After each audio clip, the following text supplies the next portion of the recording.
Muito bem, meus queridos irmãos, a paz do Senhor a todos. Nós vamos agora dar início a mais um vídeo e aí nós vamos trabalhar alguns subsídios. Nós vamos fazer uma leitura, claro, sintaticamente, nós vamos apenas fazer uma leitura, não no total da lição, mas pegando alguns pontos interessantes, claro, trazendo toda a lição, todo o currículo da lição, para que os irmãos possam, de alguma maneira, também desenvolver o seu próprio comentário, o seu próprio método de ensino. E aí nós vamos trabalhar através de um método muito interessante, tá bom? Que vai ser este método aqui, ó. Vamos trabalhar através de slides, tá bom? E aí nós temos aqui a leitura bíblica, claro, a leitura bíblica, mas eu quero já apresentar a lição. A lição é essa, ó. Essa é a lição do terceiro trimestre da classe de adultos, que tem como um título geral a Igreja em Jerusalém, Doutrinas, Comunhão e Fé. É a base para o crescimento da igreja em meio às perseguições. E aí nós temos que é a lição deste domingo agora, que é a lição do Dia dos Pais, né? Parabéns a todos os pais que estarão envolvidos na escola bíblica dominical e os que estão envolvidos na escola bíblica dominical. É a lição de número 6 que tem como título Uma Igreja Não Conivente com a Mentira. Então, praticamente, o que nós vamos mesmo trabalhar toda essa lição será essa questão da conivência com a mentira. E aí nós temos já o próximo, que é o texto áureo da lição. Qual é o texto básico? O texto que vai nortear toda a lição é essa. Disse então Pedro, Ananias, por que encheu Satanás o teu coração para que mentisse ao Espírito e retivesses parte do preço da herdade? É uma pergunta. Atos capítulo 5, versículo 3. A verdade prática da lição. Como toda forma de engano, a mentira é pecado. Devemos, pois, andar sempre na luz da verdade. E aqui, só para a gente já, de alguma maneira, entender o que a lição vai passar, é que a mentira, tanto de Ananias como de Safiras, e muitas vezes quando também somos envolvidos na mentira, ele é um ato exclusivo e moralmente do homem. Ninguém é obrigado a mentir, ou, como a gente pode dizer, ser possesso, ou estar possuído por uma entidade demoníaca e vir a mentir. A mentira é algo muito moral, tá entendendo? Porque senão, nesse caso aqui de Ananias e Safira, foi uma questão moral. Isso não quer dizer que pessoas que são influenciadas por espíritos malignos, possesso por espíritos malignos, não venha mentir através daquela pessoa que está possuída, tá bom? Fazendo essa correção para melhor nós compreendermos. E agora, a leitura bíblica em classe, que se encontra em Atos capítulo 5, dos versículos 1 até o versículo 11, diz assim: Mas um certo varão chamado Ananias, com Safira, sua mulher, vendeu uma propriedade e reteve parte do preço. Quer dizer, ele pegou a metade ou parte do preço e ali guardou. Ok, até aí tudo bem, queridos. Sabendo também sua mulher. Então foram coniventes. Então sabiam que os dois estavam fazendo. E levando uma parte, a depositou aos pés dos apóstolos. Vejam só. Disse então Pedro, Ananias, por que encheu Satanás o teu coração? Para que mentisse ao Espírito e retivesse parte do preço da herdade. Vejam só, aqui o apóstolo Paulo ele já tem uma ideia que o que estava acontecendo na igreja primitiva era o quê? É que muitos dos irmãos estavam vendendo suas propriedades e depositavam o dinheiro lá. Tá bom? E o último que fez isso foi Barnabé. Vendeu uma das suas propriedades e depositou todo o dinheiro ali. Então Ananias estava seguindo o mesmo padrão. Porém, ele com a sua mulher retiveram um pedaço. O que mais aconteceu? Só para vocês compreenderem. Guardando-a, não ficava para ti? E vendida, não estava em teu poder? Por que formaste este desígnio em teu coração? Não mentistes aos homens, mas a Deus. O que aqui o apóstolo Paulo está dando a ideia? Que se ele contasse a verdade, olha, está aqui uma parte do que eu vendi. Mas não, a ideia deles era praticamente pegar prestígio, talvez ser reconhecido, talvez querer status, famas, talvez querer crescer ali diante dele mentindo. Essa aqui é a verdade. Não é errado, querido, nós querermos nos desenvolver, e seja para a glória de Deus. Não é errado nós querermos, de alguma maneira, não sei nem se é saudável a querer despontar, né? No cristianismo, essa questão, ela não tem tanto aval, como a gente pode dizer, tanta prerrogativas, né? Sempre o cristianismo e especificamente sobre o ministério do Senhor Jesus Cristo, vai trabalhar sempre a humildade. E aí eu estou lendo esse livro, depois a gente vai desenvolver por aí, é esse livro aqui, ó, deixa eu ver, isso, Autoestima, Autoimagem e Amor Próprio.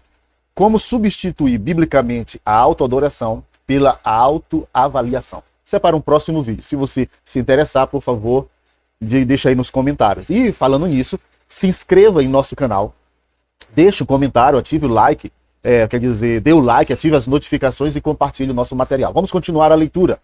E Ananias, ouvindo estas palavras, o versículo 5, caiu e expirou, e um grande temor veio sobre todos os que isto ouviram. O versículo 6, e levantando-se os jovens, cobriram o morto e transportando-o para fora, o sepultaram. Vamos para o próximo versículo. E passado um espaço, quase de 3 horas, entrou também sua mulher, não sabendo o que havia acontecido.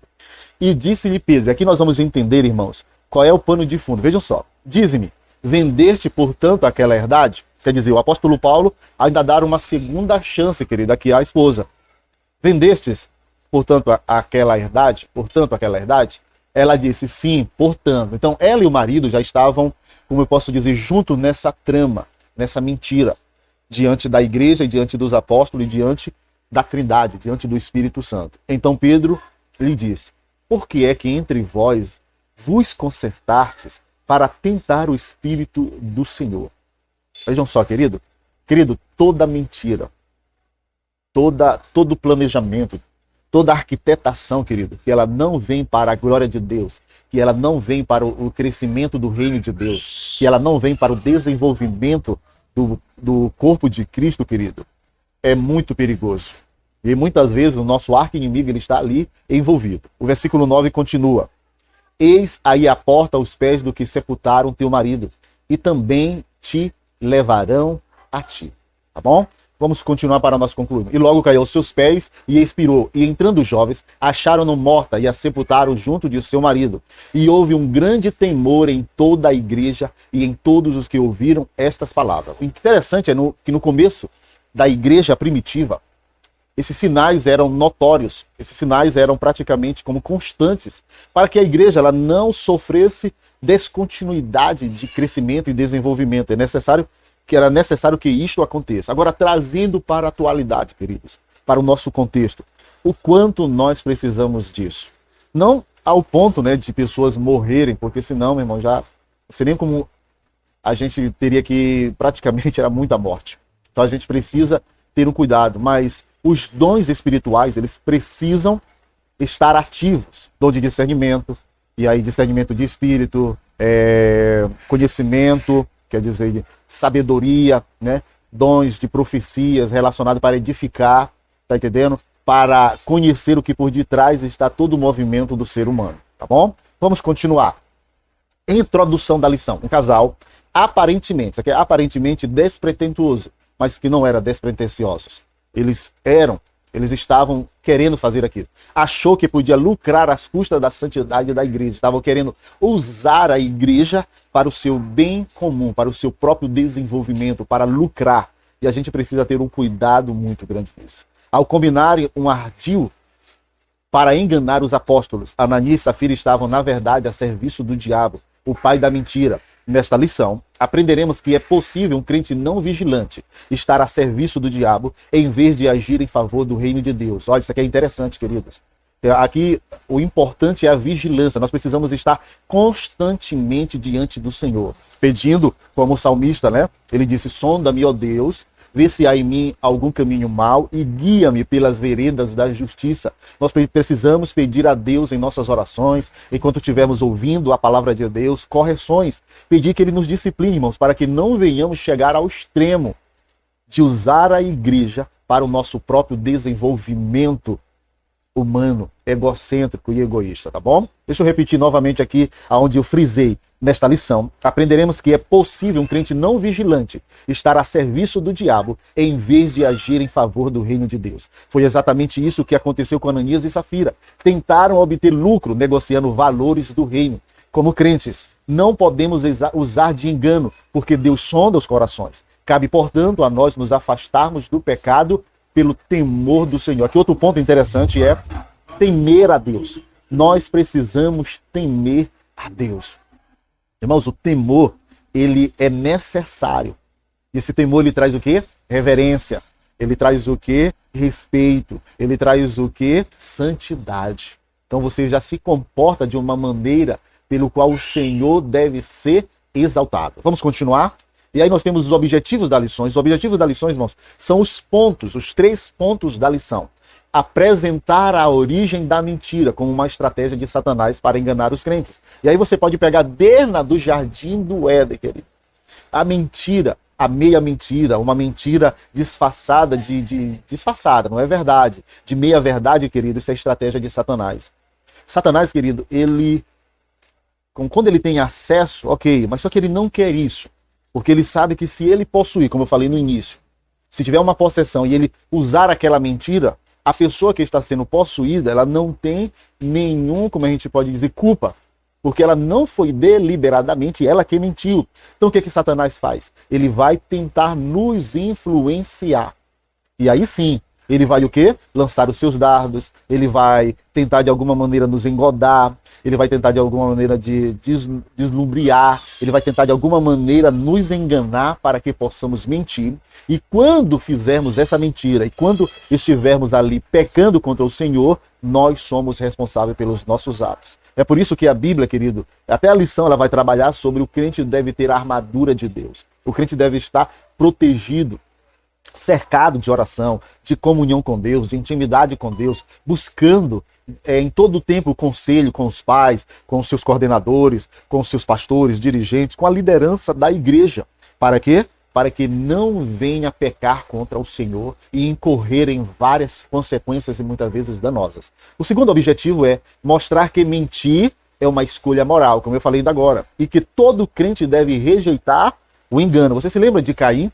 Deus falou a ele, olha, o pecado está à porta, cabe a ti dominá-lo. Ele foi tentado por Satanás. E aí nós precisamos também rejeitar o engano. E o terceiro objetivo, que está correlato com o terceiro ponto da lição, diz assim: valorizar a santidade da igreja e a necessidade de viver em verdade diante de Deus. Irmãos, uma coisa que nós precisamos hoje na atualidade é reverência, é um respeito, é não sermos indiferentes com o que está acontecendo, o que está acontecendo no seio da igreja. É respeitar, é temer o corpo de Cristo, pelo qual o cabeça é o próprio Senhor Jesus.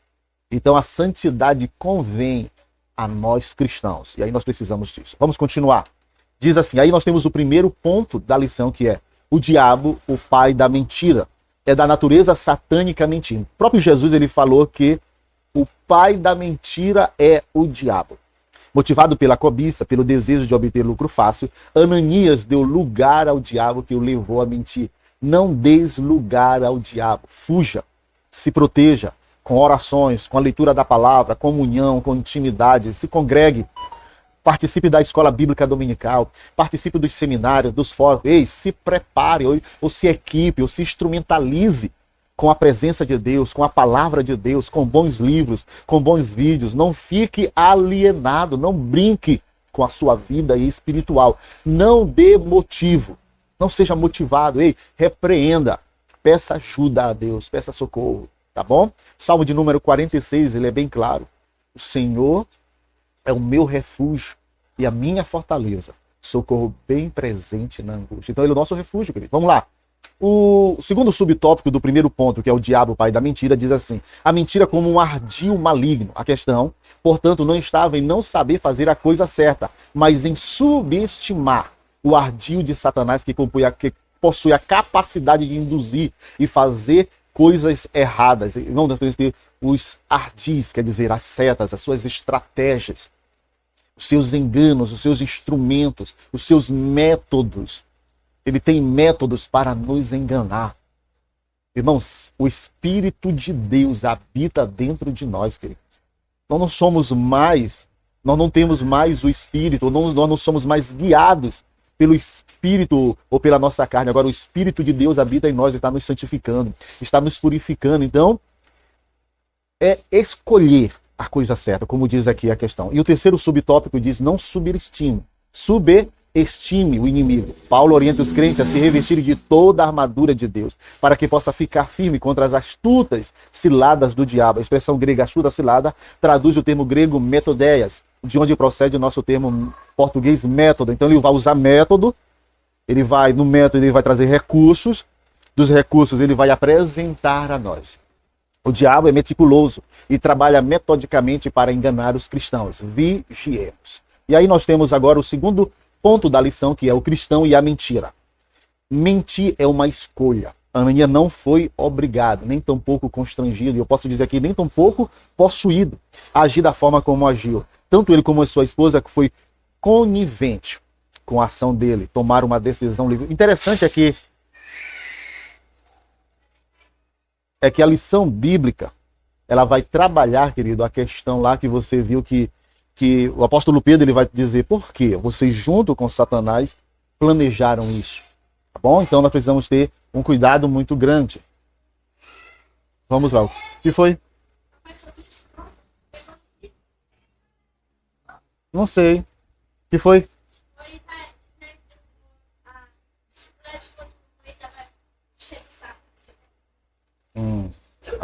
Então nós vamos para o segundo ponto, que é o cristão e a mentira. E o segundo ponto, né? E aí nós temos o segundo tópico, atraídos pela mentira. Não podemos saber o que se passou pela cabeça de Ananias e Safira, para agirem como agiram. O certo é que quiseram obter vantagem com a negociação feita. Então eles foram atraídos. Irmãos, a mentira, ela vem disfarçada com benefícios passageiros, benefícios egocêntricos, benefícios que muitas vezes só vai trazer prejuízo a nós. Vamos continuar. E o terceiro subtópico desse segundo ponto diz: mentir tem consequências. Antes de se praticar qualquer ação de natureza pecaminosa, é necessário pensar nas consequências que isso produzirá. E nós somos uma mente pensante. Nós precisamos pensar, se eu fizer isso, eu estarei me prejudicando espiritualmente e isso me trará consequências. Aí precisamos sempre... Jesus ele foi bem claro aos seus discípulos enquanto eles estavam dormindo ali no jardim do Getsemane.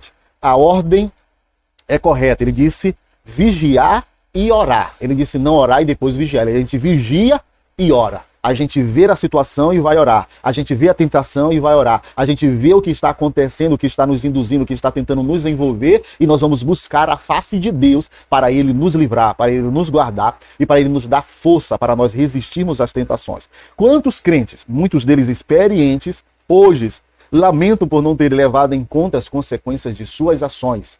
Vigiemos. E aí nós vamos para o terceiro subponto, o último desta lição, que diz: a igreja que repele a mentira. Uma igreja temente. Se Deus não tivesse usado Pedro para parar o intento daquele casal, o pecado teria entrado na primeira igreja e, sem dúvidas, causado danos irreparáveis. Esse julgamento de Deus, além do fato de punir o pecado do casal, serviu para mostrar quão séria é a igreja de Deus. Irmãos, quão sério é a igreja? Irmãos, a igreja de Deus não é que ela é autoritária. Não, ela não tem esse perfil, mas ela é séria. E séria não quer dizer com uma cara fechada, não. Séria não quer dizer com aquela rigidez, não. Séria quer dizer na questão do seu relacionamento com Deus, do seu relacionamento entre os irmãos. A igreja, ela é santa, a igreja, ela é do Senhor Jesus Cristo. O Espírito de Deus habita dela, o Espírito Santo, o Espírito de santidade. Então nós devemos ter esse cuidado muito grande, vigiarmos e também chamarmos a atenção, se for possível, dos nossos irmãos, para que eles tenham um respeito, um cuidado maior com a igreja do Senhor. Vamos para o segundo subtópico desse terceiro ponto, que diz assim: uma igreja forte. A prova disso é a manifestação dos dons espirituais, que levou os apóstolos a fazerem milagres extraordinários. Uma igreja fraca, anêmica por falta de disciplina espiritual, e que aprendeu a tolerar o pecado em seu meio, torna-se inoperante. Irmãos, deixa eu repetir essa última parte. Uma igreja fraca, anêmica por falta de disciplina espiritual. E aqui eu acrescento muitas coisas, irmão. Por falta de doutrina. E aqui eu não estou doutrina, não é doutrinar, mas o ensino, por falta de ensino. Por falta de, muitas vezes, os membros não participarem da escola bíblica dominical, não participarem de seminários, não estarem envolvidos no evangelismo, não estarem envolvidos com as atividades edificantes da igreja, essa pessoa se torna anêmica e essa pessoa também se torna fraca. Agora imagine se essa igreja estiver envolvida. Nós precisamos ter um cuidado muito grande. E aí uma igreja fraca, anêmica por falta de disciplina espiritual e que aprendeu a tolerar o pecado em seu meio, torna-se inoperante. Ela é paralisada. Ela é praticamente amarrada. Ela é congelada. Ela não consegue fazer a obra de Deus. Vamos continuar. O terceiro... esse aqui foi só 2 pontos. Esse terceiro ponto trouxe só 2 subtópicos. E aí nós vamos concluir a nossa lição. É possível um crente pecar e se acostumar com o pecado sem se arrepender? É possível sim. É possível que ele encontre até justificativas plausíveis para comportamentos notadamente pecaminosos. Contudo, uma coisa é certa: não é possível escapar do juízo divino. No caso da igreja de Jerusalém, o juízo divino veio de forma rápida e precisa. Naquele caso, hoje talvez o Senhor também deva operar. Pode operar, mas em outros casos, como a conclusão também diz, contudo, em outros, como no caso de Corinto, o apóstolo Paulo cobrou uma ação enérgica da parte da igreja, da parte da liderança, da parte dos membros, da parte do companheirismo ali, que havia se tornado tolerante em relação ao comportamento pecaminoso de um crente. Aí você encontra lá em 1 Coríntios 5, de 1 a 13. Em outra situação, Paulo deixou claro que Deus exerceu seu direito de juiz com aqueles que haviam pecado. Fica o alerta: ninguém é capaz de enganar a Deus. Meus queridos, que coisa extraordinária essa lição. Essa lição ela tem uma pegada que ela vai despertar-nos para vivermos uma vida santa, uma vida direita, uma vida de temor, uma vida de reverência. Então, participe da escola bíblica dominical, não fique em casa, vá para a escola bíblica dominical e seja abençoado com esta lição em Cristo Jesus. Que Deus os abençoe. Até o próximo trabalho, até o próximo vídeo. Amém.